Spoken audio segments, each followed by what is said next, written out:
Hello, I'm doing a narrated tutorial on how to draw this raccoon. If you like furry animals, keep watching. I'm starting with the raccoon's head and his ears. I'm using a medium charcoal pencil. He's going to be on a tree, and I'm just going to draw the raccoon and the tree, and I'm not going to draw all of the background. So I'm drawing the raccoon's face and some of his basic facial features, and using a combination of soft and medium charcoal pencil. You can see that some of these whiskers are showing up. That's because I already made some indentations with a pointed stick. I figured that way they would show up better. So now I'm starting to draw some of this short fur on his face, and as always when I draw fur I have to stick to some of the a couple of basic rules, which are drawing in the direction of the fur. So you have to try to pay attention to the direction of the fur in your reference photo and copy that in your drawing. You make your strokes in the direction of the fur, and you also have to keep in mind that the length of the fur varies depending on the part of the body. So on the face and around the nose the hair tends to be a lot shorter, and therefore we have to make shorter strokes there. Now, as you can see, I'm drawing a little bit of that background, a little bit of that tree, but I'm not going to do much of the texture on that tree bark right now, because I just want to put down some value so that I can frame the raccoon's head, and then I can move on with some of this detail. Later I can refine the edge and do some of these finer hairs by using my erasers. So now I'm going to be working a little bit on its head, and as you can see I can also use a tortillon to draw fur where I want the fur to appear softer and lighter. I'm also using a brush to blend and to add a little bit of value where I need it.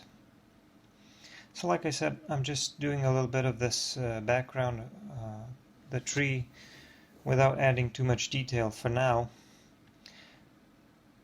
because I want contrast between the tree and the raccoon's head. So once I establish that shape, I'm going to go in with some more details. Now moving on to the raccoon's body, and again the same thing. I'm trying to create these short strokes in the direction of the fur, and as you can see, these strokes are a little bit longer than they were when I was drawing the hair on its head, because the hair on the body, the fur on his body, is a little bit longer. And this process is going to take a little bit of time and patience. I sped up this part of the video. Even though I say these are narrated tutorials and not time lapses, it is technically a time lapse, because I always increase the speed a little bit, because it would take too long if I narrated in real time, and I would probably run out of things to say. But like I said, this process will take a little bit of time and patience, and it will have to be done in several layers. You can also see that I drew some of these darker areas on here on its fur. That's because the fur is not uniform. It's not the same everywhere. I need to show that there are these clumps of fur, and this will add a more realism and also volume to the raccoon's fur and its body. Raccoons are very likable animals, or so they seem. Very lively animals. They seem like a more fun, more lively version of cats. Raccoons and otters are probably some of my most favorite wild animals.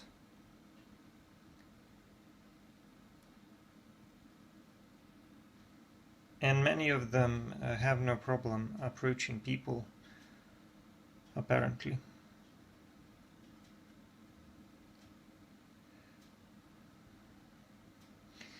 You can see that now I'm blending with a brush, and the brush is a very useful blending tool when drawing fur, because you can see that I lay down my strokes initially and it looked like a mess, but now that I'm going over it with a brush, it's becoming more soft, it's getting some more value, it's starting to appear thicker and more realistic.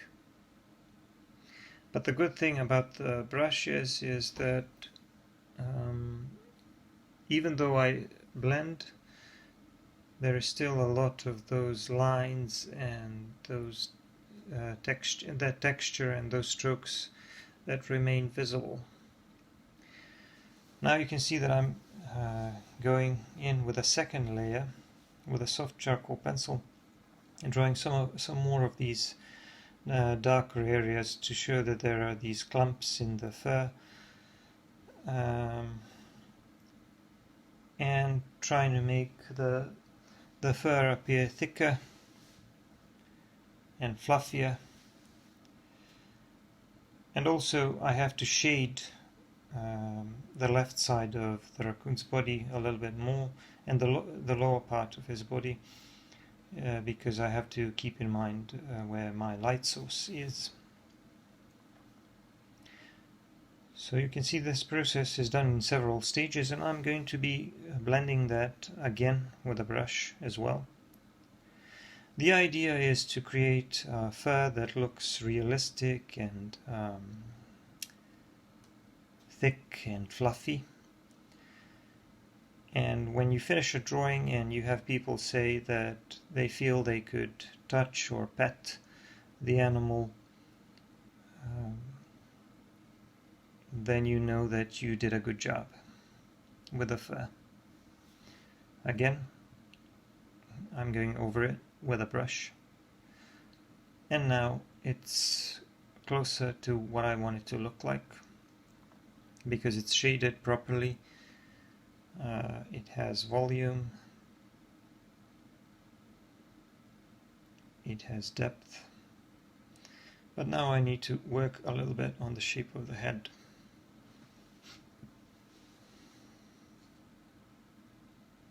You can see that I'm using the Tortillion again a little bit because I want a softer appearance of the fur in certain places. Tortillions will tend to do that because brushes tend to preserve more of these clean edges and texture, while Tortillions tend to burnish and remove those lines. So where you want a softer appearance of the fur, it's better to use Tortillion. But also another advantage of the Tortillion is that it is pointed, so you can use it to go in where the brush would be too awkward because of its shape and size. Another use of the tortillon is when it's clean, you can actually use it as as a sort of an eraser, because it lifts up some of the charcoal. So if you want to lift up some of the charcoal when drawing fur, you can use a clean tortillon instead of an eraser, because an eraser would create too much contrast and erase lines that are too clean. But if you want less contrast and just want to lift up a little bit of value here and there, you can use a clean tortillon. That's a nice little trick that you simply learn when using these tools. You have to get familiar with the tools that you're using, and you can adapt to any medium and any types of tools.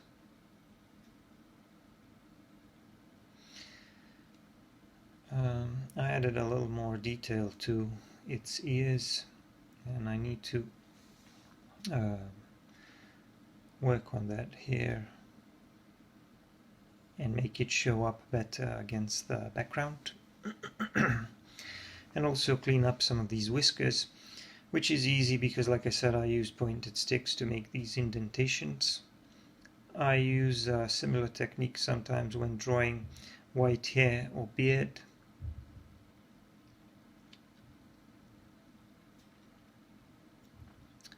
A little more detail on the nose.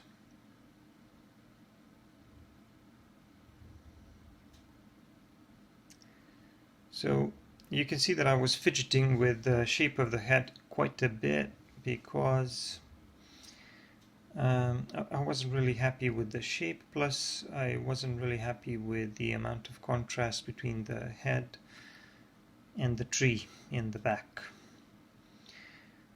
The tree looks decent, but I'm going to be adding more detail to it, no doubt. Now I'm going in with a pencil eraser, which is a Kohinoor eraser that can be sharpened. And in addition to the work that I've already done on the fur on its back, I'm adding some highlights and trying to add even more structure to this fur, so that it can appear even more realistic. These are some of the final touches on that part of its fur.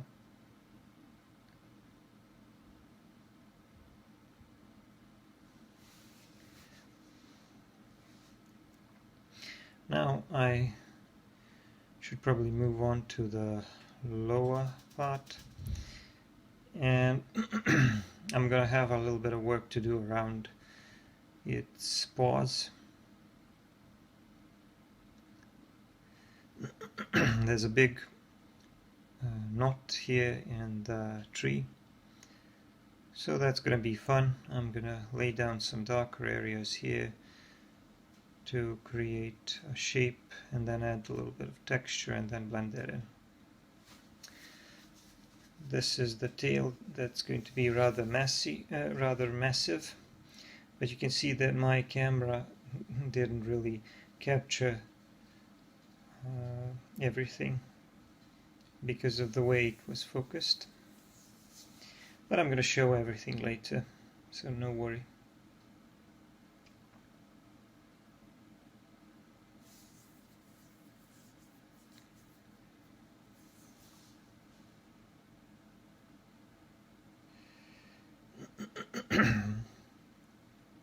There's going to be more contrast on the tail because of these darker and lighter stripes,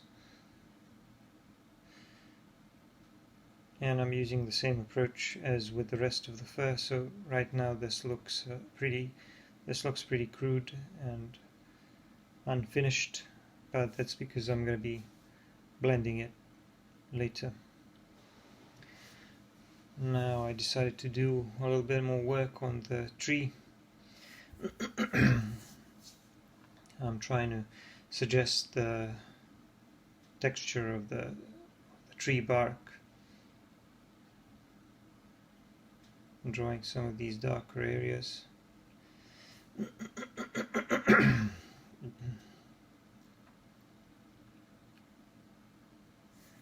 These are the paws with his tiny claws.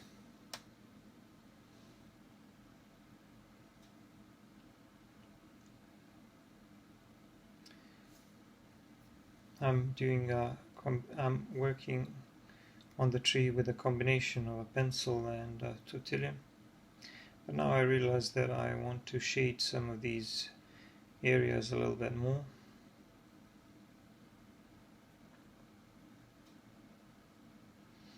So like I said, I'm not going to do all the background. I'm just going to leave it like this as a vignette. I'm mostly interested in the raccoon and the tree. I think it's going to make for a nice little drawing.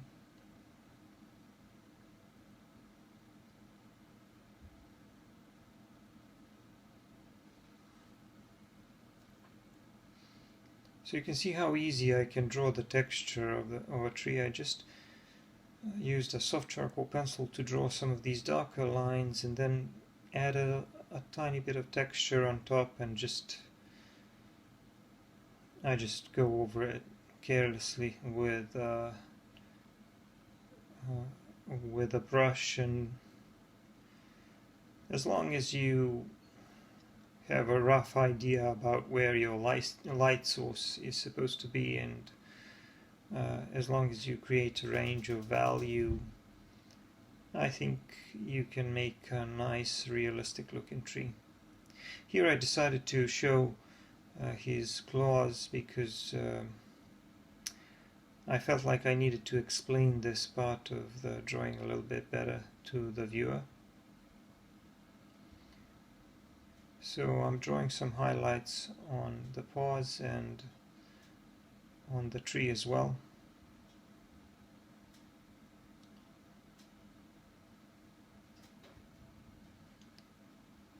The idea is to make some of these, to make it look like actual rough surface, like some parts of it are raised and protruding. I decided to add a little bit more value here because his left side of the body is darker, so I'm going to make the left side of the tree trunk darker as well. And now I'm working on the tail. I'm going to draw some hair here and then blend it. I needed to shape the part above the tail around his butt a little bit darker so that I can show that the tail is a separate part, to make it look more three-dimensional. And now I'm cleaning up some of these edges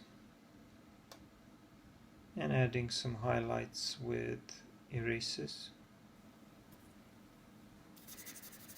Finally, because like I said, I'm going for a vignette look, I'm just going to use a brush to soften and fade this lower portion.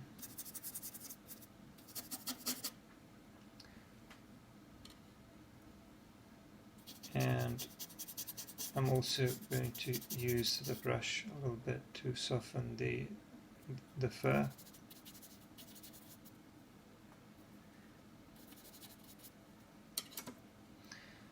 And now once I'm done cleaning it, I'm just going to sign it, and that's it.